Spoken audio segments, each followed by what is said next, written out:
देवी जी का दर्शन कराए तुम लोगों ने? अरे बोलो तो जम के, करा। तलवार है उनके हाथ में, ठीक है। काय पे बैठी हैं? शेर पे। तुम मोटरसाइकिल पे बैठ के इतनी घबरा जाती हो कि कोई तुम्हें घूर के देख ले तो तुम्हारी आंख में आंसू आ जाता है। वो भवानी है, दुर्गा शेर पर बैठी थी। शुंभ और निशुंभ दोनों राक्षसों ने आकर कह दिया था, ए सुंदरी, हम दोनों में से एक से तू शादी कर ले तो बच जाएगी, नहीं तो मर जाएगी। देवी अंदर गई गुफा में, शंकर भगवान से कहा, शुंभ निशुंभ आए हैं दरवाजे पर। तो भगवान शंकर मुस्कुरा कर बोले, तुम मुझसे कहने आई हो, तुम स्त्री हो, एक नारी में आधा शंकर होता है। जब शंकर तुझ में है, शक्ति तुझ में है, शिव तुझ में है, तो तू दुनिया से निपट सकती है। चढ़ जा शेर पर, उठा तलवार, कर संहार। माता पार्वती जी कहती है, मैंने शास्त्र पढ़े हैं मेरे हाथ में, मैं वेद माता भी कहलाती हूं, मैं शास्त्र हाथ में रखती हूं, शस्त्र कैसे उठाऊं? शंकर भगवान कहते हैं, संस्कृति को बचाना है, संस्कारों को बचाना है तो शास्त्र उठाना पड़ेगा, और अपने आप को और सनातन धर्म को बचाना है तो शस्त्र भी उठाना पड़ेगा। यह हमारे ऊपर निर्भर करता है। हम शास्त्र भी उठा सकते हैं और शस्त्र भी उठा सकते हैं। ये मां जगजननी दुर्गा भवानी का दर्शन करने जाओ तो उस माता को प्रणाम कर कर उससे कहकर आना, मां जब शास्त्र की जरूरत हो तब मुझे शास्त्र देना, और जब शस्त्र की जरूरत हो ऐसा बल देना, ऐसा शस्त्र देना कि दुनिया के लोग याद रखें। क्या मैं नवरात्रि में अगर मान लो कोई साधना करना हो तो कौन सी साधना करना चाहिए? हम किसकी आराधना करें? हम 9 दिन तक किसकी साधना करें? तो अगर बन सके तो देवी भागवत में सबसे सुंदर साधना यही है। चतुर्थी है तो 4 कन्या का पूजन करो। जो वृक्ष लगता है, वृक्ष में जो गोंद लगती है वो ब्राह्मण हत्या का अंश है। इसलिए हमारे सनातन धर्म में है, उस प्रसाद में गोंद नहीं डाला जाता। ब्राह्मण हत्या का अंश दिया पृथ्वी को, पृथ्वी ने ब्राह्मण हत्या का अंश लिया तो पृथ्वी का जो बंजर भाग है वो ब्राह्मण हत्या का अंश है। पृथ्वी के ऊपर जो वृक्ष लगते हैं, वृक्ष में जो गोंद लगती है वो ब्राह्मण हत्या का अंश है। तुम्हारी बहू का जाता हो, बहू की डिलीवरी हो, बहू को संतान हो, उसको खूब बादाम काजू गोंद घी में तल तल कर खिलाओ, मना नहीं है। पर जब जन्माष्टमी का त्योहार हो, रामनवमी का त्योहार हो, भगवान का प्रसाद बन रहा हो, उसमें गोंद मत मिलाओ, क्योंकि इसमें ब्राह्मण हत्या होती है। उसमें ब्राह्मण हत्या होती है। पृथ्वी को ब्राह्मण हत्या का अंश दिया तो पृथ्वी ने कहा, मेरे ब्राह्मण हत्या के अंश को कहां रखूंगी? पृथ्वी का बंजर भाग ब्राह्मण हत्या का अंश है। पृथ्वी पर जो वृक्ष लगता है, वृक्ष में जो गोंद लगती है वो ब्राह्मण हत्या का अंश है। इसलिए भगवान के प्रसाद में गोंद नहीं मिलाई जाती। आपकी बहू का जापा हो, बहू की डिलीवरी हो, बहू को संतान हो, तुम्हारे लिए लड्डू बनाओ, चाहे दाल का बनाओ, मूंग का बनाओ, उड़द का बनाओ, उसमें खूब गोंद मिलाओ। पर भगवान का अगर प्रसाद बना रहे हो तो उसमें गोंद नहीं होना चाहिए, ब्राह्मण हत्या का दोष लगता है। भगवान को गोंद का लड्डू नहीं लगाया जाता। हम मंदिर में दीप क्यों लगाते हैं? दिया लगाने का कारण क्या होता है? दिया लगाने का केवल एक कारण होता है, हम भगवान के मंदिर में प्रकाश करने के लिए दिया नहीं लगाते, हम भगवान के मंदिर में उजाला करने के लिए दिया नहीं लगाते। शिव महापुराण, पद्म पुराण और हमारा शास्त्र वर्णन करता है कि हम जब भगवान के मंदिर में दिया लगाते हैं, दीप प्रज्वलित करते हैं, तो दिया परमात्मा के लिए नहीं लगाते। जब हम दीप प्रज्वलित करते हैं तो जैसे ही मंदिर में प्रकाश होता है, वैसे ही हमारी जिंदगी में चारों तरफ प्रकाश होना प्रारंभ हो जाता है। माँ जगज्जननी, माँ अम्बा, माँ जगज्जननी दुर्गा भवानी, अष्टभुजा धात्री माँ दुर्गा, माँ भवानी, माँ देवी, अगर शिव जी को प्राप्त करने के लिए कोई व्रत कर रही हैं, शंकर भगवान को प्राप्त करने के लिए कोई साधना कर रही हैं, भगवान को पाने के लिए कोई उपास कर रही हैं, यहाँ तक शिव महापुराण की कथा कहती है कि उन्होंने भोजन त्याग दिया था, जल त्याग दिया था, फल त्याग दिया था। शिव महापुराण की कथा कहती है केवल वृक्ष की पत्तियों को ग्रहण करती थी, वृक्ष की पत्ती को भी छोड़ दिया था। दुर्वा का एक छोटा सा अंश मां जगतजननी माता पार्वती ग्रहण कर रही थी।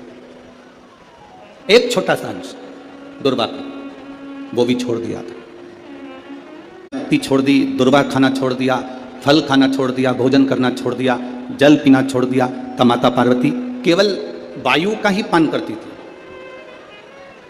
केवल वायु का पान करती थी। समय ऐसा आया कि माता पार्वती जी ने वायु का पान भी नासिका की एक स्वर से करना प्रारंभ किया। देवादिदेव महादेव पार्वती जी के सम्मुख में प्रकट हुए और शिवजी ने पार्वती को वर प्रदान किया। शंकर जी कहते हैं, सुनो पार्वती, तुमने मेरी आराधना करी है, तुमने मेरी साधना करी है, मेरी साधना इतनी बलवान तुमने करी है कि तुम्हारी शक्ति प्रबल हो गई। बाबा देवादिदेव महादेव की कथा को अगर आपने ये शिव और शक्ति के इस नवरात्रे के अवसर पर दिल से सुन लिया तो निश्चित है आपकी झोली खाली नहीं रहेगी, मेरा देवादिदेव महादेव भर कर ही भेजेगा। मां पार्वती जी को देते हैं भगवान देवादिदेव महादेव। जो नारी,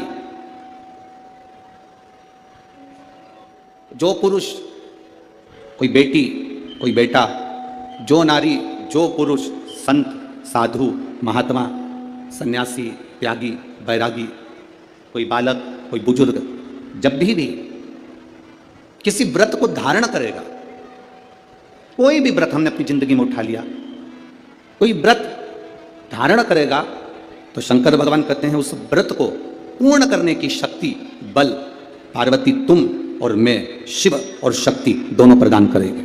जब भी कोई व्रत उठे, दो वचन दिए थे माता पार्वती जी को भगवान शिव ने, एक शिव और शक्ति का बल देना और दूसरा वचन देवादिदेव महादेव ने माता पार्वती को दूसरा वचन, दूसरा वर दिया था, पार्वती सुन, संसार में रहने वाली नारी, पुरुष, बच्चे, बूढ़े, इस मृत्यु लोक में जो रह रहा है, संसार में अगर उसके जीवन में कभी दुख की एक घड़ी भी आई है तो उसके कर्म से आई है। उसने जो पूर्व में कर्म किया होगा उसके अनुसार उसको एक दुख की घड़ी में भोगना पड़ा है। पर उस दुख की घड़ी में पार्वती अगर उसने भूलवश भी मुझे याद किया, शंकर कहते हैं मैं उसी क्षण उसके दुख को मिटाने के लिए संसार सागर में पहुंच जाऊंगा। मैं वचन देता हूं। ये माता पार्वती जी को शिव जी ने दो वचन दिए। पार्वती एक, शिव और शक्ति का बल व्रत, उपास, साधना, तप करने वाले को मिलता है। नवरात्रे का व्रत करने वाले कई लोग नंगे पैर चलते हैं, कई लोग एक समय दूध लेते हैं, कोई कहता है कि मैं लौंग पर व्रत करता हूं, कोई अपने शरीर पर जवारे वो लेता है, कोई कुछ नियम धारण करता है, कोई कुछ नियम धारण करता है। सारे नियम, व्रत, साधना, तप जितने लोग करते हैं, घबराने की जरूरत नहीं। ये बल तुम्हें जो देता है वो शिव देते हैं, वो भगवान शंकर शक्ति के साथ देते हैं। आए पिलाओ मत पिलाओ, फिर भी सास मरते मरते अपनी जायदाद, अपनी अंगूठी, अपनी चेन अपनी बहू को देके जाती है। उसी तरह मेरी माँ है। तुम चाहे दुनिया में कहीं पे भी धोख लगाने जाओ, कोई के हम तुलजापुर जा रहे हैं, कोई के हम वहां जा रहा है, कोई के हम वहां जा रहा है, और दुनिया भर में जा रहा और माँ के पास नहीं आ रहा, फिर भी माँ कहती मत आ, फिर भी मैं शांति से तुझे दूंगी, चिंता मत कर, मैं बैठी हूँ। तो राजा के लिए मैं तुलजापुर छोड़ के यहाँ आ गई। प्रेम से बोलो जय माता दी, सारे बोलो जय माता दी। मैं नहीं सुनिया जय माता दी, सारे बोलो जय माता दी। माँ कमला रानी जय माता दी, माँ जग कल्याणी जय माता दी, माँ अम्बे रानी जय माता दी, माँ तुलजा रानी जय माता दी, जय माता दी, जय माता दी, जय माता दी, जय माता दी। ओ मन मेरा मंदिर आके दिया बाती, होठों की है तालियां, रोल फूल बाती, रोम का तेरा नाम पुकारती, आरती ओ मैया आरती ओ शेरा वाली माँ की आरती। कृपा करने वाली, दुनिया में कोई करुणा ना करे। क्रोध में आकर माने उसी समय अंधकासुर को मार दिया। मंथन हुआ, मंथन में सबसे पहले निकली है गौ माता। कितनी गाय निकली समुद्र मंथन में? 5 गाय समुद्र मंथन के समय पर निकली है। कितनी गाय निकली है? 5। पहली नंदा, दूसरी सुभद्रा, तीसरी बहुला, चौथी सुशीला, 5वीं सुरभि। 5 गाय मंथन में निकली है। कितनी निकली है? 5। और गाय निकालने का कारण क्या था? मंथन में सबसे पहले गाय क्यों निकली? क्योंकि गाय निकलने के बाद निकलेगा विष। क्या निकलेगा? विष। जो विष पिएगा उसका कंठ जलेगा। कंठ की जलन को अगर कोई रोक सकता है तो गौ माता का दूध रोक सकता है। इसलिए शंकर जी का अभिषेक कैसे होता है? अरे बोलो जम के। दूध से। गाय के दूध से अभिषेक इसलिए होता है क्योंकि अगर कंठ की जलन को कोई रोक सकता है तो गाय माता का दूध रोक सकता है, गौ माता। किस किस के यहां पर है गाय? हाथ उठाओ, जो गौ माता की सेवा करता हो उठाओ जल्दी जल्दी हाथ उठाए, हाथ रख लो, बहुत बढ़िया होना चाहिए। कुत्ता किस किस के यहां पे है? गरुड़ पुराण का 5वां अंश कहता है, गरुड़ पुराण का 5वां अंश कहता है कि कुत्ते की योनि नीचे से चौथे नंबर की है और गौ माता की योनि 84 लाख भी योनि है, उसके बाद मनुष्य की योनि। कुत्ते की सेवा करते करते मर जाओगे तो क्या बन जाओगे वापिस? कुत्ता। गाय की सेवा करते करते मरे तो गौ माता बन गए, गाय की योनि से छूटे मनुष्य बन गए। तो कुत्ते की सेवा करते करते मरे, सुबह मॉर्निंग वॉक में कुत्ता घुमा रहे थे और मर गए, कहीं अटैक आ गया, शुगर बढ़ गई, एक्सीडेंट हो गया, मर गए। कुत्ते की याद में छूटे तो कुत्ते बन गए। कुत्ते के बाद में जुए की योनि, फिर कीट पतंगा, जलचर थलचर वाईचर, ऐसे 84 लाख योनियां काटते काटते फिर मनुष्य दे, तो फिर वापिस नीचे नीचे। क्या मतलब महाराज? 5 गाय प्रकट हुई जिसका दूध निकले तो शंकर का अभिषेक हो। फिर बाद में निकला विष निकला। अब विष को दे तो दे किसको? भगवान विष प्रणाम किसको किया जाए? विष किसको दिया जाए? किसको दिया था विष? है जम के बोलो। शंकर भगवान। जो अमृत पीते हैं वो देव कहलाते हैं, जो विष पीता है वो महादेव कहलाता है। विष पीने वाला। मनवृत्ति को परमात्मा की कथा में लगाना, मनवृत्ति को परमात्मा तक लेकर जाना सबसे ज्यादा कठिन है। 5 कर्मेंद्रिय, 5 ज्ञानेंद्रिय और 1 मन, ये 11 इंद्रियों में सबसे प्रखर अगर कोई इंद्रिय है तो वो मन है हमारा। बड़ा डोलता है, इसको ले जाओ सत्संग में, चला जाएगा है भोजन में। एक दिन लक्ष्मी जी ने भगवान नारायण से आखिर रोक कर कह दिया, प्रभु। भगवान बोले बोलो देखो जरा।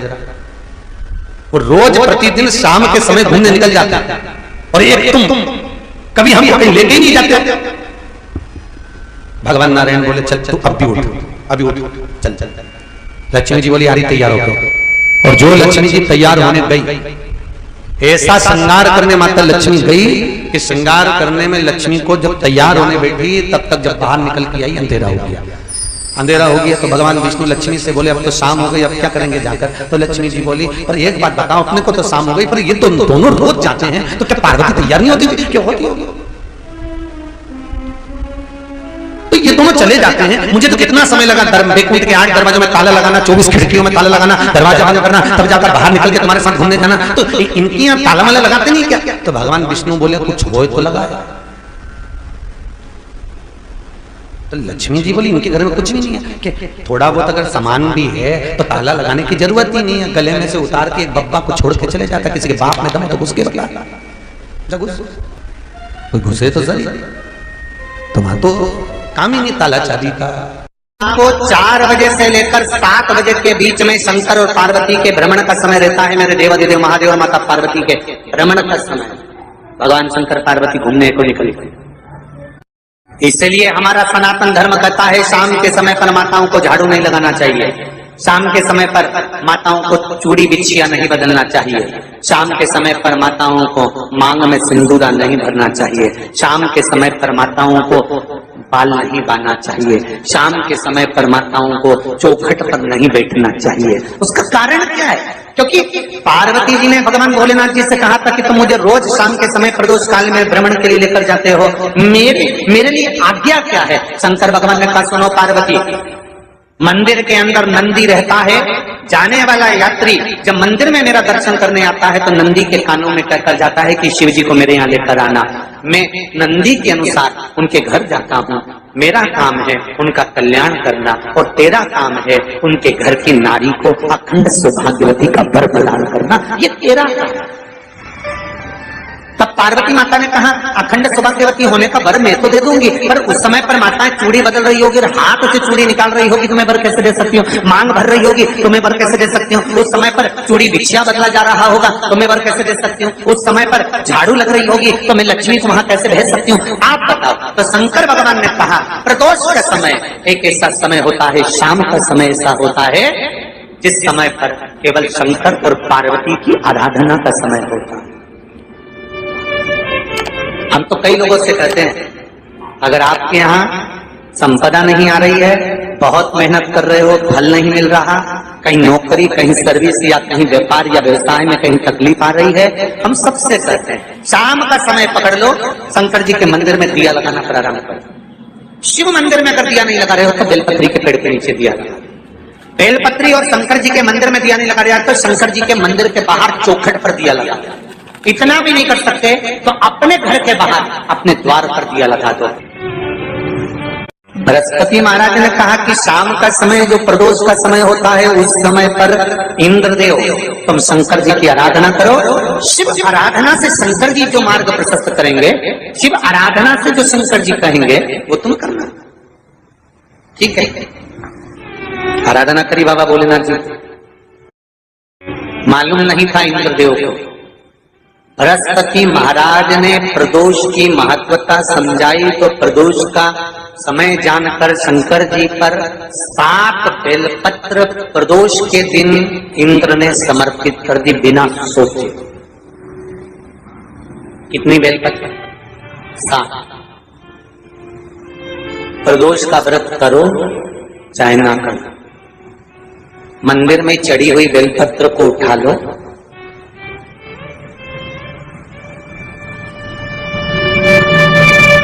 बेलपत्र का ब्रह्म कमल बना लो।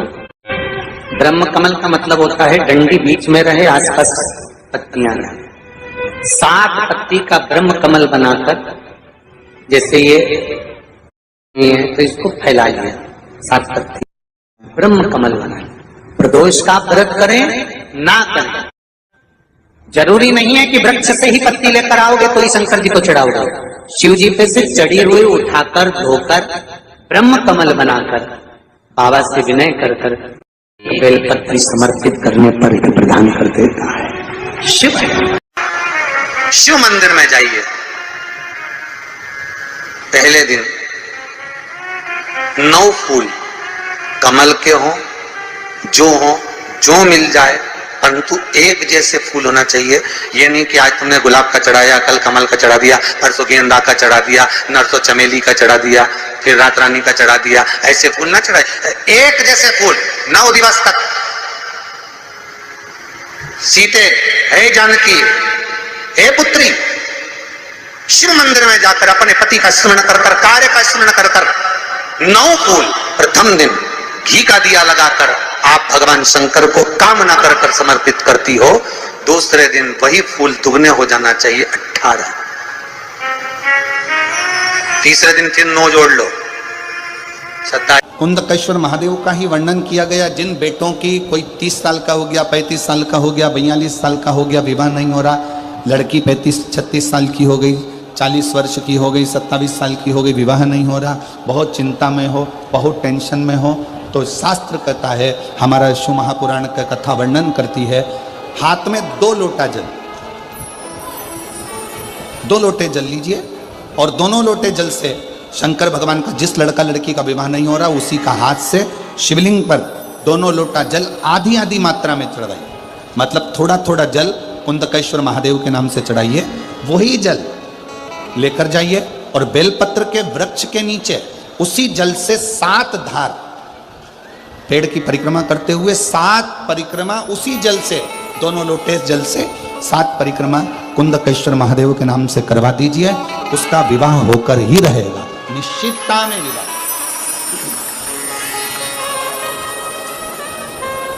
कुछ महीने, ज्यादा से ज्यादा 3 महीने, 3.5 महीने, 4 महीने, जब मेरा ओघड़दानी आपकी झोली में खुशियां भर देगा ना, तो मुझे विश्वास है आप इतनी प्रसन्न होकर जयपुर लाल चुंदड़ी ओढ़ कर आओगी ना ईश्वर जी और गोरा जी की कथा में, तो कहोगी कि बाबा ने हमको ये दिया।